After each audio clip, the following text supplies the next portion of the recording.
Hi అండి అందరికీ. చూడండి, చక్కటి హోమ్ మేడ్ పిజ్జా అంటే ఇదేనండి. ఇంట్లోనే మనం ఎప్పుడు చెప్తాను కదండి, ఇంట్లోనే తయారు చేసి పెడితే మనం పిల్లలు బయట తిండ్లు అస్సలు అలవాటు పడరని. అలాగా ఈ విధంగా నేను ఈరోజు చక్కగా మనం ఇడ్లీ పిండితోటి పిజ్జా స్టైల్లో పిజ్జా ఎలా తయారు చేయాలో చూపిస్తాను చూడండి. అదేవిధంగా మనం ముగ్గిన అరటిపళ్ళని నిర్లక్ష్యం చేయొద్దంటాను కదండి. దానితోటి బీట్రూట్ ఈరోజు అన్నీ కూడా బీట్రూట్ తురుము ఉపయోగించానండి. అందుకే ఎప్పుడు చెప్తాను నేను, బీట్రూట్ కానీ అలాగా హెల్దీవి ఏవైనా ఉపయోగించినప్పుడు హెల్దీ అండ్ టేస్టీ ఫుడ్స్ అంటాను కదండి. ఇదిగోండి ఈ విధంగా తయారు చేసుకుంటే అసలు ఎంత రుచిగా ఉంటాయో అలాగే అంత ఆరోగ్యం చేకూరుతుందో మీరే చూడండి. చక్కగా ఈ విధంగా మనం బీట్రూట్తో తురుముతోటి ఇలాగా ఇడ్లీ పిండి పిజ్జా ఈ బీట్రూట్ తురుముని జ్యూస్కు ఉపయోగిస్తాము. అలాగే ఇడ్లీ పిండి రొట్టె అండి, ఆ రొట్టెని పిజ్జా అని పిలుచుకుంటున్నాము, దానికి ఉపయోగిస్తాము. అలాగే పాయసానికి ఇలా మూడిట్లకి చక్కగా ఈ బీట్రూట్ తురుముతోటి తయారు చేసుకున్న ఐటమ్స్ అన్నీ మీకు చూపిస్తాను చూడండి.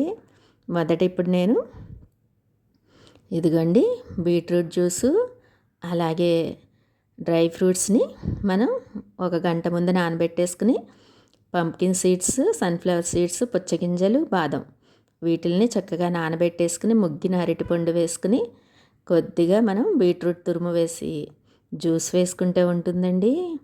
అసలు ఐస్ వాడము, అలాగే దానిలోకి మనం పంచదార వాడము, దాని బదులు ఖర్జూరం వేసుకుంటామండి. ఇలాగా అన్ని రకాలు వేసి ముగ్గిన అరటిపండు వేసి జ్యూస్ తాగితే అసలు ఆరోగ్యానికి ఎంత మేలు చేకూరుతుందోనండి. ఈ విధంగా మనం రెగ్యులర్గా ఎప్పుడు చెప్తాను కదండి, మనం జ్యూసులనైనా తినే పదార్థాలనైనా చక్కగా రెగ్యులర్గా తయారు చేసుకుని ఒక 2-3 నెలలు కంటిన్యూగా మనం ఏదో ఒక జ్యూస్ తాగుతూ, అలాగే మీకు జావలని చెప్తాను కదండి, అవి కూడా తాగుతూ ఉంటే ఆరోగ్యం ఎంత చేకూరుతుందో మీరే చూడండి. చక్కగా ఈ విధంగా జ్యూస్ ఎంత బాగుందంటే అమృతం అంటే ఇదే కదా అనిపిస్తుందండి. అంత బాగుంటుందండి ఈ జ్యూసు. అదేవిధంగా నేను చెప్పాను కదండి, మనం పిల్లలకి పిజ్జాలని, బర్గర్లని బయట నుంచి తెప్పించి పెడుతూ ఉంటామండి. అలా కాకుండా ఈ విధంగా మనం ఇంట్లోనే ఇడ్లీ పిండితోటి ఇలాగా తయారు చేసి పెడితే పిజ్జాని కూడా మర్చిపోతారండి. అంత కలర్ఫుల్గా ఉండి చక్కగా అసలు చూడండి, మీరే ఆశ్చర్యపోతారు. ఇడ్లీ పిండితోటి ఈ విధంగా తయారు చేసుకోవచ్చా అనేటట్టు ఉంటుందండి. దానికి కావాల్సినవి ఏంటంటే ఉల్లిపాయలు, టమాటాలు సన్నగా తరిగి వేసుకోవాలి. అలాగే దాని మీద మనం బాదం, జీడిపప్పు, పంప్కిన్ సీడ్స్, సన్ఫ్లవర్ సీడ్స్ వేసుకుంటే అసలు ఇది ఎంత బాగుంటుందో మీరే చూడండి.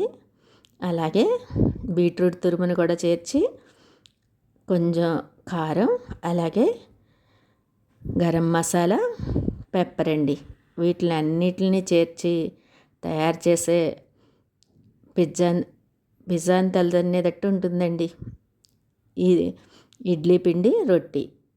చక్కగా చూడండి, మీరు ఇంత అలా చెప్తున్నాను అనుకోకుండా చక్కగా ఇది తయారు చేసే విధానం చూశాక మీకే తెలుస్తుందండి నేను ఇంత ఇదిగా ఎందుకు చెప్పాను. ఈ పదార్థాలన్నీ మనం రెడీగా ఉంచుకుంటే చక్కగా మనం రెడీ చేసేసుకోవచ్చండి ఈజీగా. చూడండి, మనం ఈ వాడే పదార్థాలన్నీ అన్నీ ఎంతో హెల్తీ ఫుడ్సే కదండి. చక్కగా మనం ఎప్పుడైనా సరే రెగ్యులర్గా మన వంటకాల్లో కానీ మనం చేసే జ్యూసుల్లో కానీ దేంట్లోనైనా మనం ఎక్కువగా బీట్రూట్ వాడుకుంటే ఎంత మంచిదోనండి. చక్కగా ఇదిగోండి ఈ విధంగా మీకు చూడండి పిజ్జా అని చెప్పాను కదా, అది ఎలా వేసుకోవాలో మీకు చూపిస్తాను. మొదట మనం పొయ్యి మీద మూకుడు పెట్టుకుని దానిలో కొంచెం ఆయిల్ వేసి ఇదిగోండి 4 గరిటెలు పిండి వేసేస్తే మనకి కొంచెం పెద్ద సైజుగా వస్తుంది. ఇదిగోండి దీన్ని మనం మూకుడంతా పరిచేసుకుని చక్కగా దీని మీద ఒక్కొక్కటి చేర్చుకోవాలండి. మనం సన్నగా తరిగాం కదండి ఉల్లిపాయల్ని దీని నిండా పరిచేసుకోవాలి. అలాగే దానిపైన టమాటాలను కూడా సన్నగా తరిగి వేసుకోవాలి. ఇదిగోండి ఉల్లిపాయల్ని కొంచెం ఎక్కువగా వేసుకుంటే బాగుంటుందండి. అలాగే ఇదిగోండి బీట్రూట్ తురుమును కూడా కొంచెం వేసుకుంటే అసలు చక్కటి టేస్ట్ తోటి ఎంత బాగుంటుందనండి ఈ పిజ్జా. ఇదిగోండి టమాటా ముక్కలు సన్నగా తరిగినవి వేసేసుకోవాలి. అలాగే లైట్గా మనం కొంచెం కారం కావాలనుకుంటే పచ్చిమిర్చిని వేసుకోవచ్చు, లేదా పిల్లలు తినరనుకుంటే అవాయిడ్ చేసేసవచ్చండి. పెద్దవాళ్ళు తింటున్నాం అనుకుంటే చక్కగా పచ్చిమిర్చి కూడా వేసుకోవచ్చు. దానిపైన లైట్గా కారం మటుకు కంపల్సరీ వేయాలండి. ఈ పిండిలోకి కారం వేస్తేనే మనకి బాగుంటుంది. అలాగే సన్ఫ్లవరు, పంప్కిన్ సీడ్స్ని కూడా వేసేసి బాదాన్ని కూడా వేసుకుంటే అసలు ఎంత బాగుంటుందోనండి. అసలు పిజ్జాని తలదన్నేటట్టు ఉంటుందండి ఈ రొట్టి. ఇదిగోండి ఈ విధంగా అన్నీ వేసేసుకుని చక్కగా పైన మూత పెట్టేసుకుని మనం ఒక్క 5 మినిట్స్ ఉంచుకుంటే అసలు రెండో వైపు కూడా తిప్పకుండా మనకి చక్కగా అన్నీ కూడా వేగినట్టు అయిపోతాయండి. ఇదిగోండి చూడండి చక్కటి. అలాగే ఇడ్లీ పిండి పిజ్జా ఎంత బాగా రెడీ అయిపోయిందో చూడండి. పిల్లలు ఎంత ఆశ్చర్యపోతూ తింటారో మీరే చూడండి. బయటివి మనం మైదా పిండి అలాగే వాడేసి దాంట్లో రకరకాల ఎన్నో అనారోగ్యకరమైన కారకాలు కలిపి తయారు చేస్తారు కదండి. ఇలా మన ఇంట్లోనే చక్కగా హెల్దీ ఐటమ్స్ అన్నీ వేసి తయారు చేసుకున్న పిజ్జాకి 100కి 100% మార్కులు వేయాలి కదండి. మీకు ఇది కరెక్ట్ అనిపిస్తే మీ కామెంట్స్ రూపంలో నాకు తెలియచెప్పండి. ఈ వీడియో కనుక మీకు నచ్చితే లైక్, షేర్, కామెంట్ మాత్రం మర్చిపోవద్దు. ఇదిగోండి ఇడ్లీ పిండి పిజ్జా అని చెప్పాను కదా. ఇలాగ మనం పిజ్జాని ఎలా కట్ చేసుకుంటామో అలా కట్ చేసుకుని చక్కగా ఈ విధంగా పెడితే పిల్లలు ఎందుకు తినరండి. అదేవిధంగా ఇంకో రకం ఏంటంటే మీకు సగ్గుబియ్యం అలాగే బీట్రూట్ తురుముతోటి పాయసం అండి. ఎంత బాగా వస్తుందో మీరే చూడండి. మనం సగ్గుబియ్యాన్ని 1 కప్పుడు సగ్గుబియ్యాన్ని నీళ్ళు పోసి నానబెట్టేసుకుని ఉడకబెట్టి ఉంచుకోవాలి. అలాగే 1 కప్పు బీట్రూట్ తురుముని ఈ విధంగా పంచదారలోకి చేర్చుకోవాలి.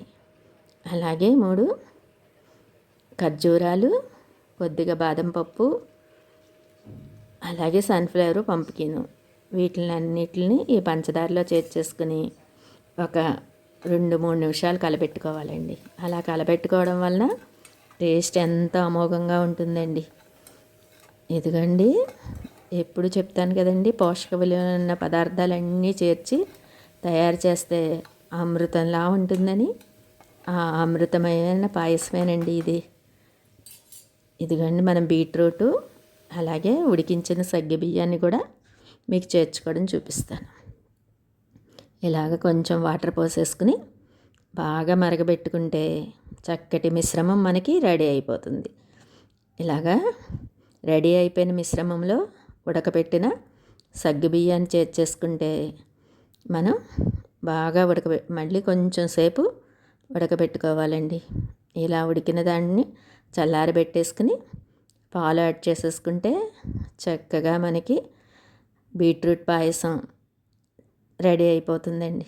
ఇదిగోండి ఉడకపెట్టిన సగ్గుబియ్యాన్ని చేర్చేసి బాగా మళ్ళీ మరొకసారి ఉడకబెట్టుకుంటే సగ్గుబియ్యానికి ఫ్లేవర్స్ అన్నీ బట్టి చక్కటి రుచి వస్తుందండి. ఇదిగోండి ఈ విధంగా బాగా ఉడకపెట్టుకున్నాక పక్కన పెట్టేసుకుంటే చల్లారిపోతుంది.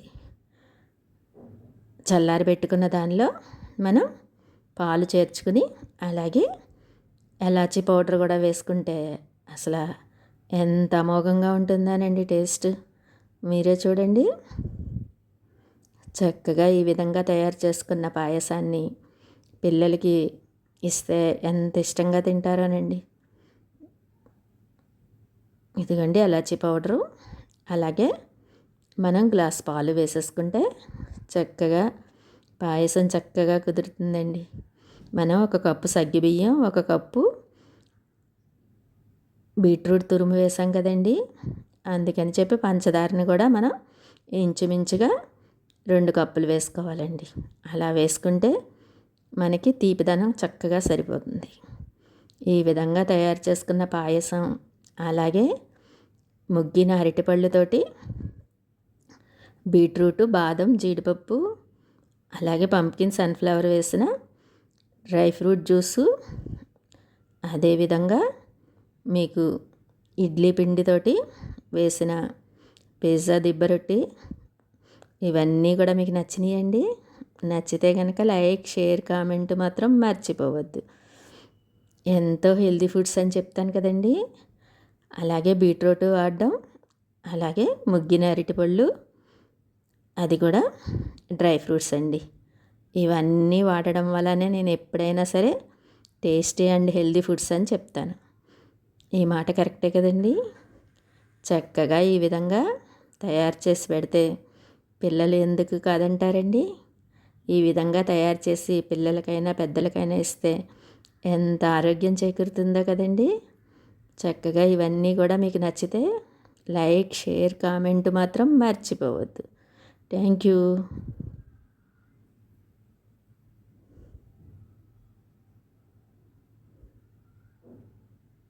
పిజ్జాలని, బర్గర్లని బజార్ నుంచి తెప్పించకుండా చక్కగా ఈ విధంగా మనం ఇంట్లో తయారు చేసుకున్న పిండిల్లోని అన్నీ మనం ఎంతో హెల్తీకరమైన అన్నీ చేర్చుకుని పిల్లలకి పెడితే ఎంత మంచిదో కదండి.